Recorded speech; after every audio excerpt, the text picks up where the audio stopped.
नमस्कार, मैं हूं नीलू।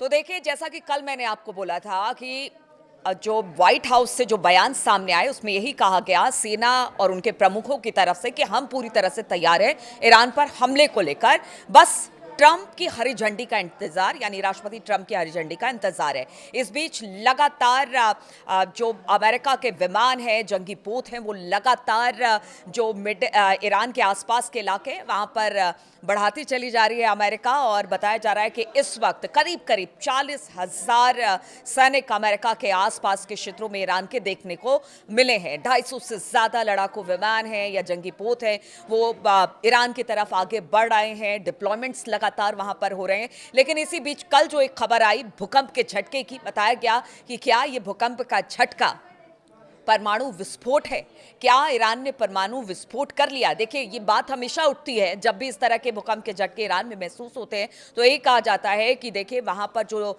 न्यूक्लियर साइट है, वहां के आसपास जो झटके महसूस होते हैं, उससे यही कयास लगाते हैं कि परमाणु विस्फोट ईरान ने कर लिया है, यानी परमाणु परीक्षण ईरान ने कर लिया है।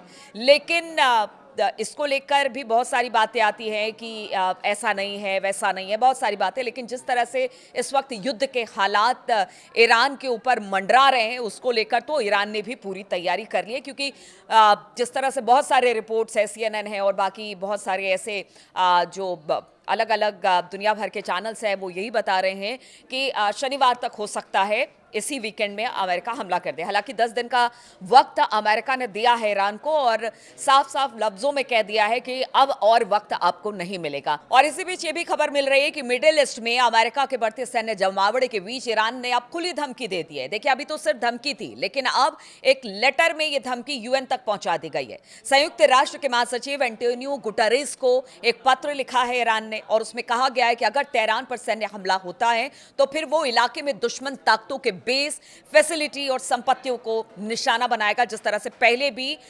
अमेरिका धमकी दे रहा था, उसका जवाब ईरान दे रहा था, लेकिन अब लिखित तौर पर यह सब कुछ हो गया है।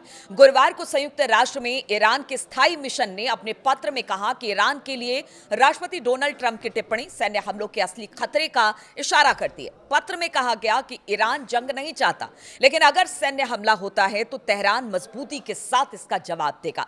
गुटेरेस को लिखे पत्र में लिखा गया है, ईरान ने बार बार हाई लेवल पर कहा कि वो ना तो टेंशन चाहता है और ना ही युद्ध, और वो कोई युद्ध शुरू नहीं करेगा। इस बात का जिक्र ईरान पहले भी करता रहा है, लेकिन अब उसने लिख कर दिया है कि वो अपने पड़ोसियों या किसी के साथ भी टेंशन नहीं चाहता है, युद्ध वो शुरू नहीं करेगा। लेकिन अगर युद्ध शुरू होता है तो फिर इसका जवाब जबरदस्त तरीके से ईरान देगा। लेकिन अगर उस पर मिलिट्री हमला होता है तो ईरान संयुक्त राष्ट्र के चार्टर के आर्टिकल 51 के तहत आत्मरक्षा के अपने अधिकार का इस्तेमाल करते हुए निर्णायक और उसी तरह से जवाब देगा। ईरानी मिशन ने चेतावनी दी है कि इलाके में दुश्मन सेना के सभी बेस, फैसिलिटी और एसेट्स जितने हैं सब उनके टारगेट पर हैं। यानी कि ईरान ने यह कह दिया है कि देखिए, हम हमला नहीं करेंगे, लेकिन अगर हमला होगा तो फिर अमेरिका के भी किसी भी जो एयर बेसेस हैं या उनकी फैसिलिटी है या एसेट्स हैं, उनको नहीं छोड़ा जाएगा। ईरान की चेतावनी अमेरिकी राष्ट्रपति डोनाल्ड ट्रंप की धमकी के बाद आई है, जिसमें उन्होंने कहा कि ईरान को अगले 10 दिनों में वॉशिंगटन के साथ बातचीत में एक काम की डील करनी होगी। देखिए, यहां पर भी वो बार बार धमकी दे रहे हैं, वरना बुरी चीजें होंगी। ट्रंप ने मिडिल ईस्ट में बड़ा जंगी बेड़ा तैनात कर दिया है, जिसमें aircraft carrier, worship, fighter jet, दूसरे मिलिट्री हार्डवेयर भी शामिल है। बताया जा रहा है कि एयर में ही आप वहां से ही फ्यूल भर सकते हैं ताकि उनको नीचे ना उड़ाया जाए। कई कई घंटे आप आसमान से ही स्ट्राइक कर सकते हैं। इस तरह की चीजें अमेरिका की तरफ से की जा रही है। ट्रंप ने बोर्ड ऑफ पीस, जिसकी बैठक कल थी, उस बैठक में कहा कि ईरान के साथ कोई काम की डील करना आसान नहीं है। यानी वो इस बात को भी मान रहे हैं कि ईरान उनकी बात नहीं मानेगा, कोई समझौता नहीं करेगा, लेकिन फिर भी उन्होंने कहा है कि हमें एक काम की डील करनी होगी, वरना बुरी चीजें होंगी। उन्होंने आगे कहा कि आपको शायद अगले 10 दिनों में पता चल जाएगा। ईरान के यूएन मिशन के पत्र में डोनाल्ड ट्रंप के 18 फरवरी को दी गई सोशल मीडिया पोस्ट का खास जिक्र किया गया है। इसे ईरान के खिलाफ ताकत के इस्तेमाल की साफ धमकी बताया गया है। और ट्रंप ने पोस्ट में डिएगो गार्सिया और ब्रिटेन के RAF फेयर फोर्ड बेस के संभावित इस्तेमाल की बात की है। और कहा जा रहा है कि इस बार जो ईरान से हमला होगा, वो कहा जा रहा है कि जो पहला हमला होगा वो डिएगो गार्सिया से ही होगा।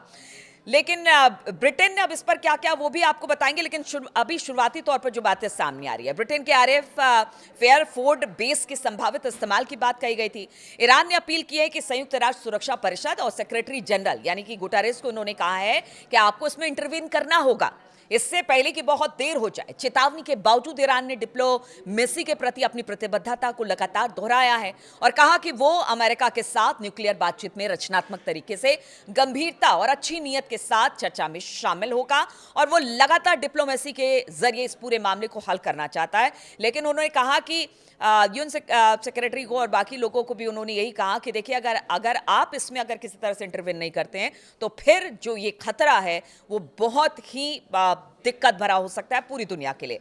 ईरान पर हमले को लेकर अमेरिका को इसी बीच अब बड़ा झटका लगा। जिस तरह से मैंने आपको बताया था कि ब्रिटेन के एयरबेसेस का इस्तेमाल अमेरिका करने की बात कह रहा है, लेकिन अब द टाइम्स की रिपोर्ट के अनुसार यूनाइटेड किंगडम ने अमेरिका को ईरान के खिलाफ संभावित हमले के लिए ब्रिटिश मिलिट्री बेस के इस्तेमाल की इजाजत देने से मना कर दिया है। ऐसा एक अखबार का दावा है। इस फैसले से अमेरिका और यूनाइटेड किंगडम में तनाव बढ़ गया है।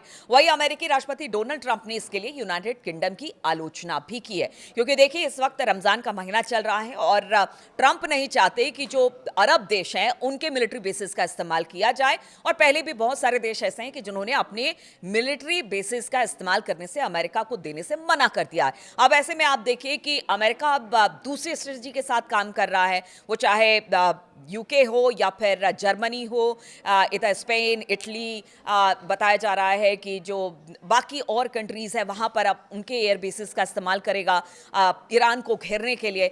लेकिन देखिए ईरान ने भी कह दिया कि हमारी मिसाइलें तैनात है और साथ ही साथ ये भी कहा गया है कि जो उनका परमाणु कार्यक्रम जहां जहां पर उनके परमाणु संयंत्र है वहां पर उसने पुख्ता इंतजाम कर लिए हैं कि अब वो बात नहीं होगी 12 दिनों के जंग में जहां पर B-2 बॉम्बर से बम गिराया गया था और कहा गया था कि बड़ा नुकसान हुआ है इन जहां पर जो परमाणु कार्यक्रम ईरान का चल रहा है वहां पर। अब कहा जा रहा है कि इसको और नीचे कर दिया गया है, तो B-2 बॉम्बर का भी खास असर नहीं पड़ने वाला है। तो ईरान अपनी तरफ से कोशिश कर रहा है, लेकिन बताया जा रहा है कि अब अमेरिका ने जो डिप्लॉयमेंट, आज से पहले इतना बड़ा डिप्लॉयमेंट कभी भी अमेरिका ने किसी देश पर हमले से पहले नहीं किया है। इसीलिए लग रहा है कि ईरान को जो बार बार अमेरिका धमकी दे रहा है, कहीं ऐसा तो नहीं कि तीसरे दौर की बातचीत से पहले या 10 दिन की बातचीत, जो 10 दिन का अल्टीमेटम दे रहे हैं डोनाल्ड ट्रंप, क्या उससे पहले ही हमला हो जाएगा। तो इसके लिए ईरान भी सतर्क है। ईरान ने भी अब कह दिया है यूएन में एक पत्र लिखकर कि देखिए हम पहले पहल नहीं करेंगे, लेकिन अगर अमेरिका या फिर इजराइल किसी तरह का हमला करता है तो फिर उसको नहीं छोड़ा जाएगा। हर उन ठिकानों पर जवाबी कार्रवाई की जाएगी जहां पर लगता है कि अमेरिका या इजराइल का दखल हो। और यहां तक उसने कह दिया है कि देखिए अब जो एक्सपर्ट बताते हैं कि अगर अरब देशों के मुल्कों से भी वहां के एयरबेसेस का इस्तेमाल होता है तो फिर वहां उस जगह को भी ईरान टारगेट करेगा। लेकिन अमेरिका ने अपनी स्ट्रेटेजी तैयार कर ली है, ईरान को भी अपनी स्ट्रेटेजी तैयार उसने भी कर लिया है। और कहा यह जा रहा है एक्सपर्ट के अनुसार कि देखिए अगर हमला होता है अमेरिका की तरफ से तो सबसे पहला निशाना अगर ईरान का कहीं पर बनाएगा तो वो होगा अब्राहम लिंकन। दूसरा निशाना वो इजराइल को बनाएगा और यहीं से कोशिश की जाएगी कि ज़्यादा से ज़्यादा डैमेज चाहे वो इजराइल हो या फिर अमेरिका हो उसको किया जाए। अब देखना होगा, देखिए युद्ध कोई भी नहीं चाहता है, इसीलिए ट्रंप भी रुके हुए हैं। ट्रंप को पता है कि अगर युद्ध होता है तो फिर इसके बड़े दुष्परिणाम होंगे, इसलिए अभी भी वो अल्टीमेटम पर अल्टीमेटम दिए जा रहे हैं। लेकिन ईरान जो है वो मानने को तैयार नहीं है। अब स्थिति क्या है, कैसे आगे बढ़ती है, 10 दिन के मोहलत से पहले ही क्या अमेरिका ईरान पर हमला कर देगा, ये लगातार इस पर हमारी नज़र बनी रहेगी और किस तरह के अपडेट्स इस पूरे मामले को लेकर आते रहते हैं वो भी हम अपडेट्स आप तक पहुंचाते रहेंगे। फिलहाल बहुत बहुत शुक्रिया हमारे साथ जुड़ने के लिए।